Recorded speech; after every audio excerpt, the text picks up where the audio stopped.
Early this morning, the Senate voted to pull back funding for foreign aid and public media. And in a rare act of bipartisanship, Congress passed legislation helping thousands of veterans avoid foreclosure. Good morning, I'm Janine Herbst from NPR News, and here are today's top stories. The Senate overnight approved a Trump administration request to cut $9 billion in foreign aid and funding for NPR, PBS, and their member stations. NPR's Scott Newman has more. Senators held a rapid-fire run-through of amendments to the package of cuts, known as Rescission, that the White House sent to Congress last month. The changes proposed by Democrats, including several aimed at saving public broadcasting funds, failed on largely party-line votes. Senators stripped out cuts to PEPFAR, the George W. Bush-era U.S. AIDS relief program. That change means the bill goes back to the House for a final vote before a Friday deadline. Scott Newman, NPR News, Washington.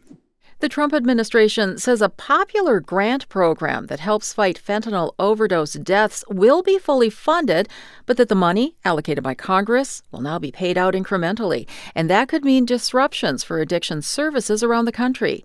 NPR's Brian Mann has more. Staffers at the Centers for Disease Control and Prevention told NPR this week that roughly $140 million for the overdose data to action grants are being withheld by the Trump administration and could be canceled.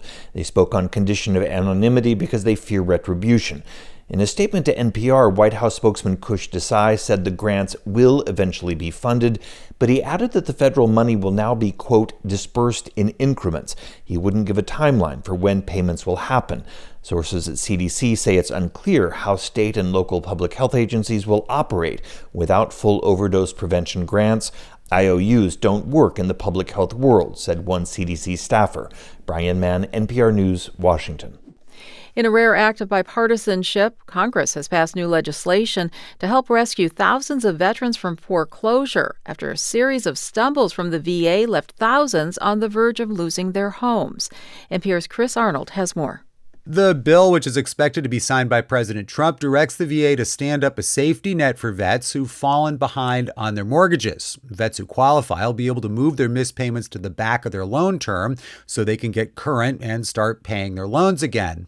Most American homeowners have affordable options like this if they fall behind, but lately not veterans with VA loans. First in 2022, a misstep by the Biden VA stranded thousands of vets. After an NPR investigation, the VA rolled out a rescue program. But then the Trump administration shut that down without first replacing it with anything else. Industry and housing groups are now relieved and say that the new measure should help thousands of veterans avoid foreclosure. Chris Arnold, NPR News. The Maryland man wrongly deported to El Salvador is being detained in Tennessee still, despite his eligibility for release. That's because the court fears that Kilmar Abrego Garcia could be deported before his trial. Mariana Bacallao from member station WPLN has more. Federal immigration officials have said that they intend to deport Abrego Garcia to a third country, such as Mexico or South Sudan, upon his release.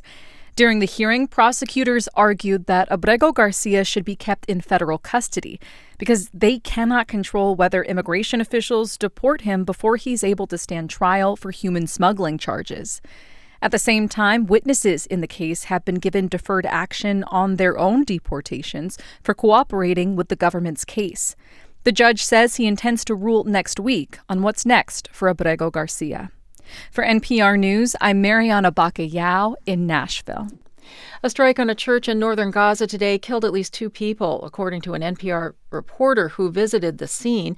NPR's Adil Al-Shalchi has more. The parish priest of the Holy Family Church in northern Gaza was among those injured in the attack, according to NPR's Anas Baba, who visited the scene. Dr. Fadl Naeem, acting director of Al Ahli Hospital, told NPR the hospital received some victims in critical condition. In a statement, the Israeli military said it was reviewing the incident. Israel's Foreign Affairs Ministry expressed, quote, deep sorrow over any civilian casualties and damage to the church. The Holy Family Church is the only Catholic church in Gaza and has sheltered displaced Christians throughout the war. Before his death, Pope Francis used to call the church regularly to check in on the condition of the Palestinians sheltering inside. Adil Al-Shalchi, NPR News, Tel Aviv. Pope Leo today renewed his call for an immediate ceasefire in Gaza in response to the attack. That church sheltered both displaced Christians and Muslims throughout the war. Gaza ceasefire talks between Israel and Hamas continued in Doha this week, but many of the same sticking points remain unresolved.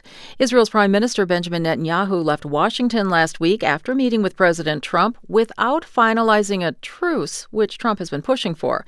NPR's Hadil Al-Shalchi has more. Israel and Hamas have yet to agree on how aid will be distributed in Gaza and on which hostages in Gaza and Palestinian prisoners in Israel will be released first. The two sides are also arguing over the details of Israeli troops' withdrawal. A person in Israel briefed on the issue who is not authorized to speak to the media said that there seems to be Israeli flexibility regarding forces withdrawing from the Meteorite corridor. That's a strip of land that divides the east and west of Gaza. It's key to Israel's plan to displace hundreds of thousands of Palestinians to the south of the territory. Hamas also wants assurances to end the war permanently. Israel says it wants the right to continue it after a partial ceasefire. Hadil Al-Shalchi, NPR News, Tel Aviv. British scientists say they can safely prevent certain devastating inherited disorders by creating three-parent babies. NPR's Rob Stein has more. Doctors at Newcastle University say they helped families plagued by rare but often terrible inherited diseases known as mitochondrial disorders give birth to 8 apparently healthy babies. They did it by mixing most of the genes of the parents who want healthy children into an egg containing a small amount of healthy DNA from another woman to produce a healthy baby with genetic material from 3 different people. The research is being hailed as a breakthrough in the quest to use new genetic technologies to prevent inherited diseases. But some worry the work could lead to troubling consequences, including so-called designer babies. Rob Stein, NPR News. The biggest meteorite from Mars ever found on Earth sold at auction in New York yesterday for $5.3 million. Sotheby's says the Martian rock, which weighs more than 54 pounds and is 15 inches long, broke off from the surface of Mars after an asteroid strike. Then, after traveling some 140 million miles through space, it landed in the Sahara Desert in Niger.